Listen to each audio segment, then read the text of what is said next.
Hello friends, welcome to my YouTube channel.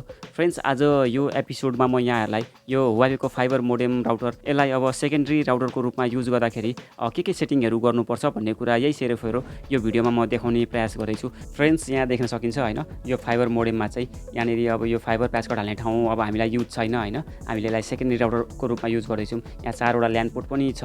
अब यही land पोर्टलाई चाहिँ हामीले अब कन्फिगरेसन सेटिङ मिलाएर चाहिँ यही ल्यान्ड पोर्टबाट चाहिँ हामीले यसलाई अब सेकेन्डरी राउटरको रूपमा प्रयोग गर्न सकिन्छ। फ्रेन्ड्स, अहिले यो भिडियो बनाउँदाखेरि चाहिँ मैले अहिले वाइफाई ल्यापटपमा कनेक्ट गरेर चाहिँ मैले देखाउने प्रयास गर्दैछु होइन। अब यही सेम प्रोसेस चाहिँ हजुरहरूले अब मोबाइलमा वाइफाई कनेक्ट गरेर पनि गर्न सक्नुहुन्छ। सुरुमा चाहिँ अब हामी यो वाइफाई नै कनेक्ट गरौँ होइन।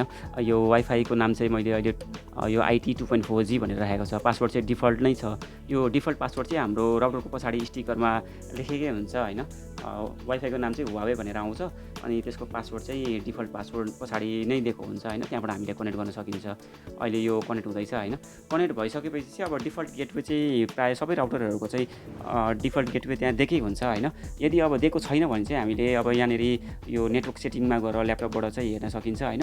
अब मोबाइलबाट पनि त्यहाँनिर अब मोबाइलको वाइफाई सेटिङमा गएर हेर्न सकिन्छ। यहाँ चाहिँ अहिले अब यो नेटवर्क सेटिङमा गएर चाहिँ यहाँबाट हामीले अब यो डिफल्ट यसको गेटवे के रहेछ भनेर हामीले यहाँ हेर्न सकिन्छ। यसको चाहिँ 192.168.18.1 भनेर यहाँ देखाइरहेको छ होइन।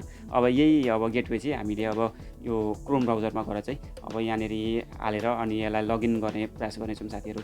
अब यहाँ देख्न सकिन्छ होइन।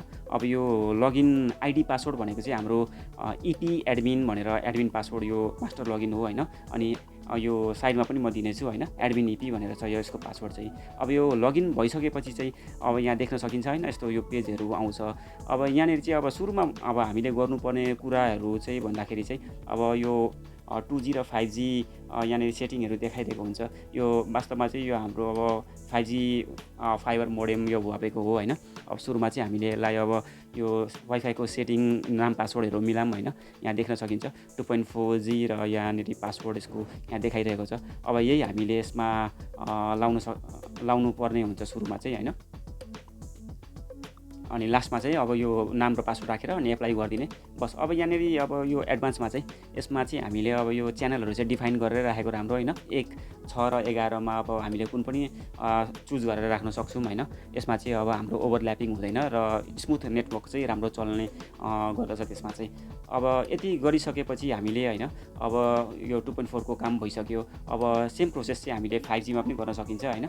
अब यहाँ देख्न सकिन्छ 5G को नाम र पासवर्ड यहाँ तल देखाउँदैछ। अब यसलाई पनि हामीले होइन आफ्नो कस्टमाइजेसन अनुसार अब जे नाम राखे पनि भयो होइन, पासवर्ड पनि आफ्नो कस्टमाइजेसन अनुसार त्यसमा राख्न सकिन्छ र लास्टमा एप्लाई गरिदिने होइन। अनि एप्लाई भइसकेपछि अब यसमा एडभान्समा जाने। यसमा पनि हामीले अब च्यानलहरू चाहिँ युज गर्न सकिन्छ। अहिले चाहिँ मैले यसमा अटोमै राखिदिएको छ च्यानलहरू होइन। यो च्यानलहरू चाहिँ हामीले आफ्नो कस्टमाइजेसन अनुसार च्यानलहरू पनि चुज गर्न सकिन्छ। यसमा अब स्ट्रङ च्यानलहरू पनि छ होइन। अब त्यो म अर्को भिडियोमा त्यसलाई बनाउने प्रयास गर्नेछु। अहिले चाहिँ मैले सरसरी यसलाई चाहिँ अब यो हाम्रो हुवावेको फाइबर मोडेमलाई चाहिँ अब कसरी सेकेन्डरी राउटरको रूपमा यसलाई प्रयोग गर्ने भन्ने कुरा मात्र मैले यसलाई अहिले फोकस गरेर यो भिडियो बनाउँदैछु होइन। अनि जस्तो अब धेरै लेन्दी पनि बनाउँदिनँ, सर्ट एन्ड स्विट पाराले यो भिडियोलाई मैले बनाउने प्रयास गर्दैछु साथीहरू। अब यति गरिसकेपछि चाहिँ हामीले अब यो हाम्रो वाइफाईको 2G र 5G होइन दुइटैको हामीले नाम र पासवर्ड राखिसक्यौँ। अब यहाँनिर हामीले यति गरिसकेपछि चाहिँ अब ल्यान सेटिङमा जानुपर्छ होइन। यहाँ ल्यान सेटिङमा देख्न सकिन्छ यहाँले चाहिँ अब यो ल्यानमा चाहिँ अब डिफल्टमा चाहिँ टिक लगाएको हुँदैन होइन। हामीले यसरी यसलाई टिक लाउनु पर्ने हुन्छ र टिक लाएर चाहिँ यसलाई एप्लाई गरिदिने होइन। अब यति गरिसकेपछि चाहिँ हामीले अब यो ल्यान सर्भर भनेर आउँछ होइन। यसमा अब यो ल्यान सर्भरमा गइसकेपछि यो DHCP भन्ने जुन छ यो DHCP लाई चाहिँ हामीले यसलाई डिजेबल गरिदिनु पर्ने हुन्छ साथीहरू। यो प्रायः हामीले चाहिँ ब्रिज बनाउँदाखेरि चाहिँ यो प्राइमेरी DHCP भनेर छ, यसलाई चाहिँ हामीले डिजेबल गर्छौँ र होइन। यसलाई डिजेबल गरिसकेपछि हामीले एप्लाई गरिदिने। अब यति गरिसकेपछि हाम्रो यो राउटर ब्रिज हुन्छ होइन। यसलाई अब खोल्नको लागि चाहिँ हामीले अब त्यही प्याटर्न हाम्रो प्राइमेरी राउटरको IP कुन प्याटर्नमा छ त्यही प्याटर्नमा राख्दाखेरि चाहिँ अब यो राउटरलाई खोल्न सकिन्छ होइन। तर अब त्यतिकै खोल्नुलाई चाहिँ अब यो नखोल्न पनि सक्छ, यसलाई अर्कै प्रोसेसले खोल्नु पर्ने हुन्छ। अब जेनरली हामीले वाइफाईको नाम र पासवर्ड राख्यौँ भनेर यसलाई अब त्यति खोलिरहनु पर्दैन होइन। सुरुमा त्यसलाई कन्फिगर गरेर नाम र पासवर्ड राख्ने अनि यसलाई लास्टमा गएर चाहिँ यसलाई ब्रिजिङ सेटिङ गर्दाखेरि चाहिँ अनि त्यो हाम्रो DHCP सर्भरलाई डिजेबल गरिदिनु पर्ने हुन्छ साथीहरू।